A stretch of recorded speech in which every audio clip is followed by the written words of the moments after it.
This was me. Hi guys, welcome back to the channel. I'm Amber. Haven't seen you guys for a long while. Some of you might be wondering what have I been doing for the past 8 months? Well, the answer is I've been busy losing some weight. What has determined my mind to do it? As you can see from the picture, I wasn't in a very good shape. I was very low in terms of energy level. I constantly feel tired, sleepy, or hungry, or just feeling like eating when I'm stressed. There's also one rather personal reason to me is that I'm done being the fat one. I'm done being body shaming all the time. I'm done being the fat one despite I have all those other achievements in life. People only see me as the fat one. People always ask me, hey, how's your weight loss going? This has always been the first question when people hasn't seen me for a very long time, and it's just very upsetting. I wish maybe you could focus more on, hey, how's you been going? How's life going? And then how's you as someone I care been doing, been up to in your recent life? Don't just assuming that I am busy losing my weight because I'm fat. That's just a very messed up assumption. Now I'm 55 kg. That's 30 kg lighter than the photo you just saw now.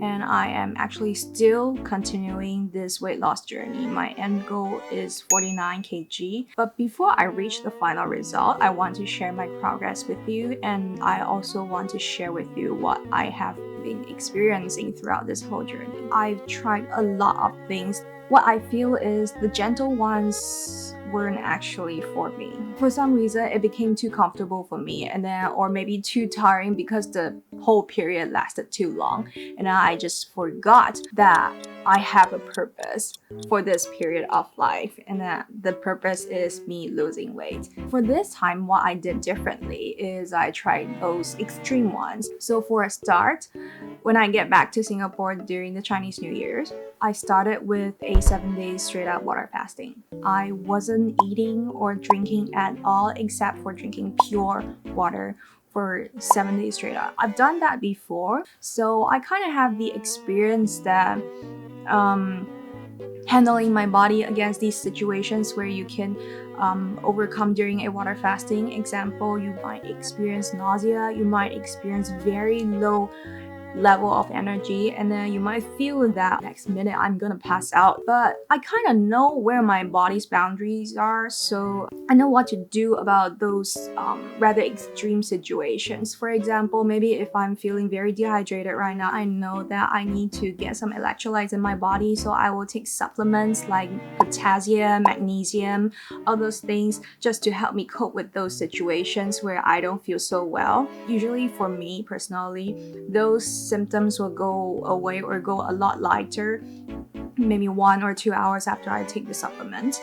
So that was for me. I know what to do when I overcome these situations. But if you have never tried water fasting before and you're interested in trying one, do it only under an instruction of a professional.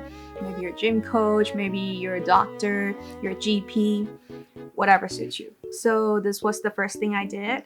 But as you can also tell from what I just said, it wasn't sustainable. It's definitely not something that you can do all the way from 85 to 55. So the next alternative that I found it very interesting because afterwards I searched online, people actually did that, is what I would refer as the medieval commoner method. And why I call that? Because I have to work my ass off 8 hours straight up a day. Pure exercise in exchange for 1 bag of protein, and my choice of protein was a bag of large fries from whichever outlet I prefer on the day. So essentially I would just walk me 3.5 to 4 hours to one outlet that I was particularly interested in that day, and then buy a bag of fries, maybe some Diet Coke because there's no calories in it. After that, I will just walk another 3.5 to 4 hours back home. What I do all day during that period was walking, eat fries, get back home, get shower. I really spent my whole daytime doing that, just like many evil commoners. So that period lasted about 3 weeks. I have to say it was as efficient as the fasting method. It helped me lose 15 kg during that period of time. And one more pro about it was that my body actually built up quite some resistance. Usually I would walk 30 to 40,000 steps a day outside, because sometimes when I walk, I think or talk to some people on the phone. As I talk or I think, I walk faster. So what happened during that time is, despite the heat and humid outside, I get to walk faster. It was kind of like an exercise, a cardio for me. Every km of walking to me started to take lesser and lesser time, and my pacing just go up. You can also see from my heart rate data that my BPM started to drop despite maintaining the same pacing as compared to previous. So that was a good sign for me. That means my body started to get used to more intense exercise and workouts, and that actually helps me set up a very good tone base for my upcoming weight loss journey. But one thing I missed to notice was that medieval commoners do that in medieval Europe, not contemporary Singapore. So what I didn't anticipate was the humid, the heat, and the tremendous amount of UV rays in Singapore. My skin got so dark during that period. I was in constant dehydration. I even started to get heat rashes because my skin was always covered in my own sweat. I mean, it sounds disgusting, but that's what happened during that time. And I gotta be honest with you, I don't really like it, especially when Singapore has turned from the rainy season to the dry season, which makes the sun, the heat, and the UV light more unbearable for me. Despite it was very efficient, I had to drop it. So I bought this treadmill and then I put it in my home. I tried to transfer the whole workout process from outdoor to indoor. Another question is, why not just get a membership in the gym? The answer to that is, I just don't feel very ethical if you're trying to use the machine 8 hours a day in a public space. That will just make people unable to use it at the same time. I bought my own machine. I then have the flexibility to use it whenever I want to. One day I was very occupied during the daytime and I have to move my exercise to the night. I can do that perfectly without any other obstacles. And then because I'm putting it in my own room, even if I have to use it in the night, I don't really create any bother to other people.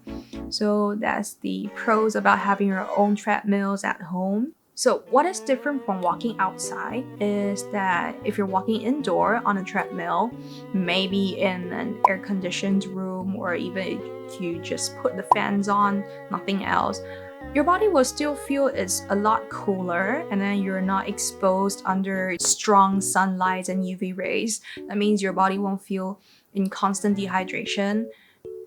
You sweat a lot lesser. So the intensity is a lot lower as compared to walking outside, especially under some weather like Singapore's constant heat and humid environment. So that's one thing. And the other thing is that you need to create a sort of ground resistant like walking outdoor. If you're used to walking outdoor and then you suddenly switch to indoor treadmill training, you will feel like walking on clouds. So I had to recreate the outdoor walking scenarios. For me, I set the incline level at 3.5 so I can still feel some ground resistance from the machine.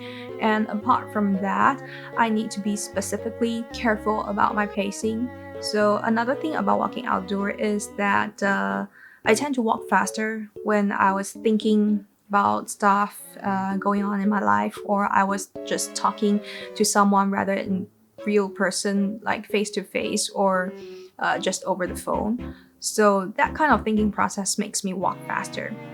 But indoor, because it's very unlikely for someone to just stand beside you constantly talking to you for 8 hours while you just walk there on the treadmill. What I did was usually just walking while watching a movie or some Netflix show. That tends to lower my pacing. It was only until then when I realized that actually some brands of sports watch or my Apple Watch, for example, can actually prompt you if your intensity of exercise lowers to a certain level. So you can set your zones that you prefer. For example, for me, I try to maintain a little bit tiring, but not something that you will feel exhausting.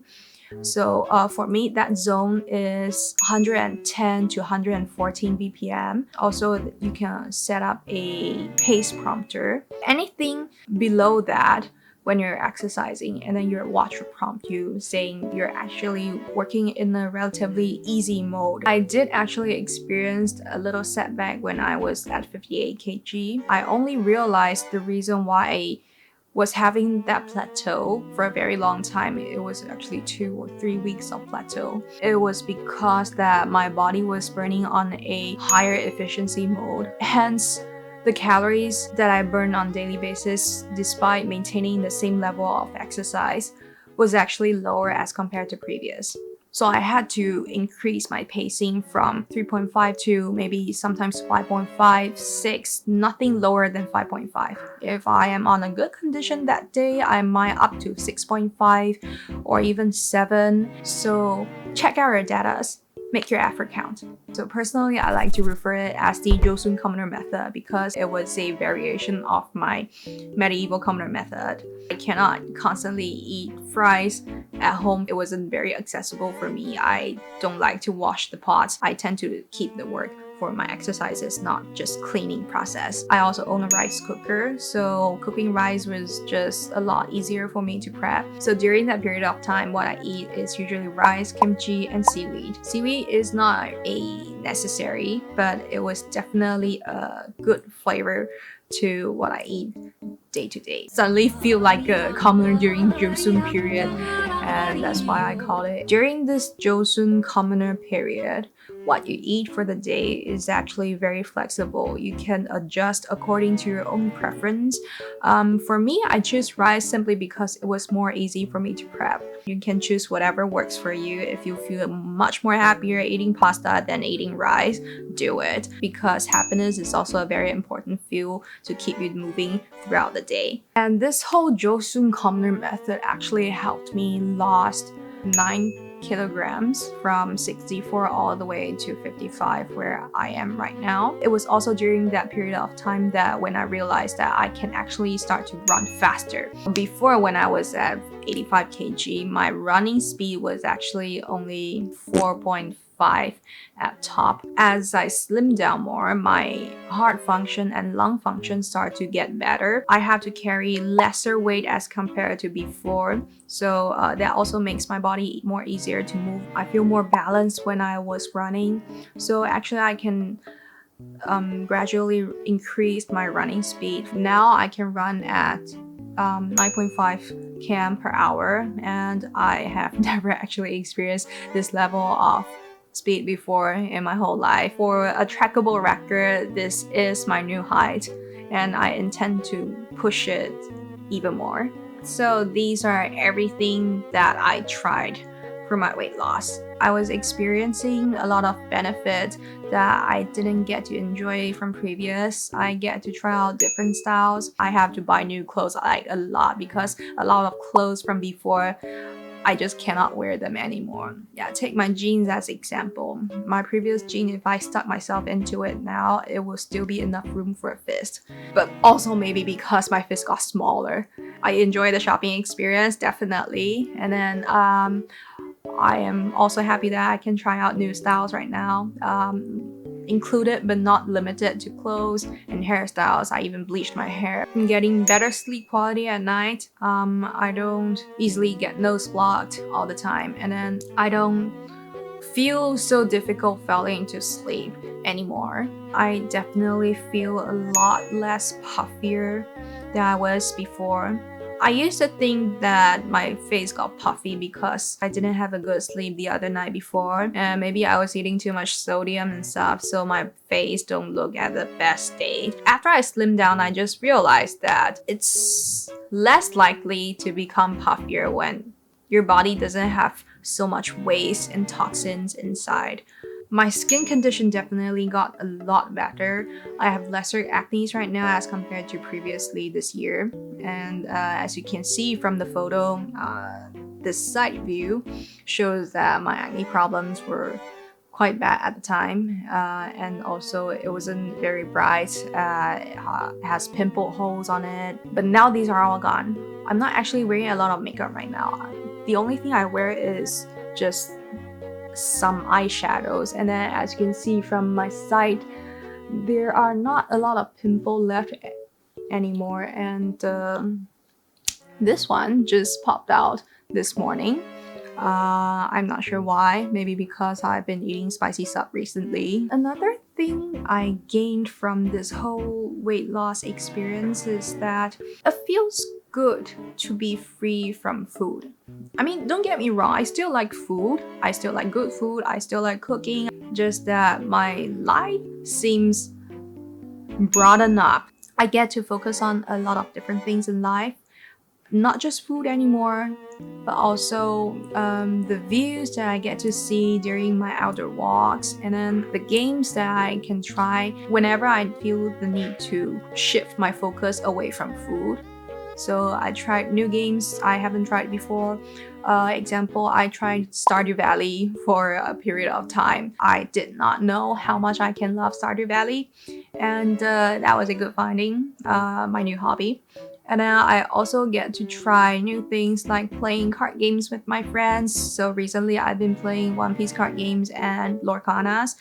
Some of you might seen in my previous video to Osaka that I was shopping for One Piece card. But at that time, I wasn't investing a lot of time on just TCG playing. But recently, as I lose weight and I have to shift my focus away from food and cooking, I can spend more time on it. That is also why I have decided to shift a little bit of my channel focus to just broaden it up. The food and cooking content will still be there, but I will also start posting contents like travel vlogs and gameplays, example PC games and TCG playings, all those things. And this whole weight loss journey will not be just a one-time thing. I will still be continuing until I get to 49 kg. In the meantime, I will still post some of my weight loss routines. That was pretty much about it, my whole weight loss journey from 85 to 55.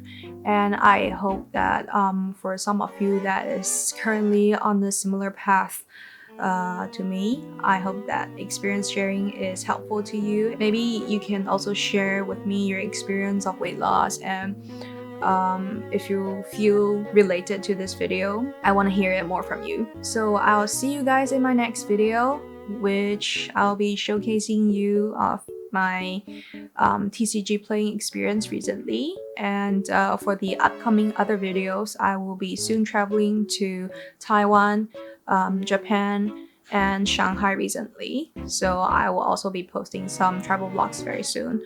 And I'll see you guys in no time. Bye bye.